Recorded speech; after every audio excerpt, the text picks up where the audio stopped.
ভবানী ভবনের সামনে বিক্ষোভ, তার কারণ এটা হেডকোয়ার্টার। এখানে বসে আমাদের যারা পুলিশ তাদেরকে গুলি খেতে হচ্ছে, আইন শৃঙ্খলার চরম অবনতি।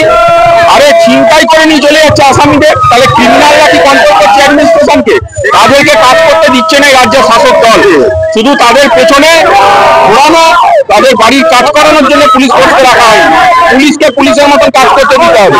লড়াইটা আমরা বলছি আজকে safe police, safe democracy, safe West Bengal.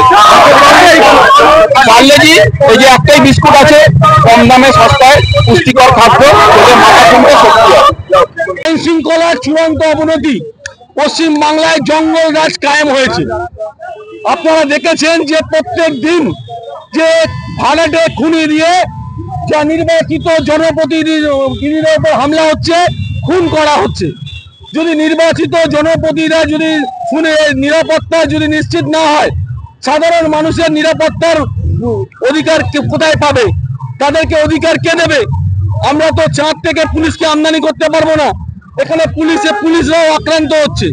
রায়গঞ্জে আমরা দেখেছি যে পুলিশের ওপর আক্রমণ করে আসামি ছিনতাই করে নিয়ে গেছে।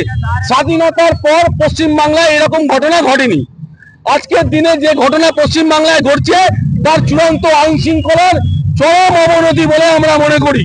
এটা জঙ্গল রাজের থেকেও কম নয়। হিন্দি সিনেমায় এটা এইসব শুটিং আমরা দেখি, কিন্তু হিন্দি সিনেমাতেও এটা অতিক্রম করে গেছে। আজকে মালদায় তালিবানি রাজ চলছে, একের পর 10 দিনের মধ্যে 2টো মার্ডার হয়ে গেল।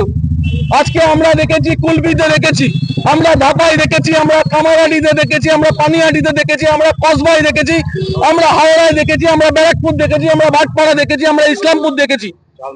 আজকে ঝালদাতে আমাদের নির্বাচিত প্রতিনিধিকেও মেরে দিয়েছে এরা।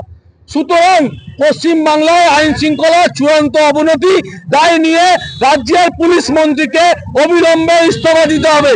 যেখানে পুলিশদের নিরাপত্তাও নিশ্চিত করতে পারছে না মাননীয় মুখ্যমন্ত্রী, মাননীয় পুলিশ মন্ত্রী। তাই আজকে দক্ষিণ কলকাতা জেলা কংগ্রেসের পক্ষ থেকে আজকে আমরা ভবানী ভবন রাজ্য পুলিশের হেডকোয়ার্টারে যাচ্ছি। আমরা ডেপুটেশন দেব বলে আমরা যাই, যে পুলিশ যদি আমাদেরকে অ্যালাউ করে করবে। আমাদের বিক্ষোভ, আমরা বিরোধী দল ভারতের জাতীয় কংগ্রেস শুভঙ্কর সরকারের নির্দেশে আজকে আমাদের এই বিক্ষোভ সংগঠিত হচ্ছে।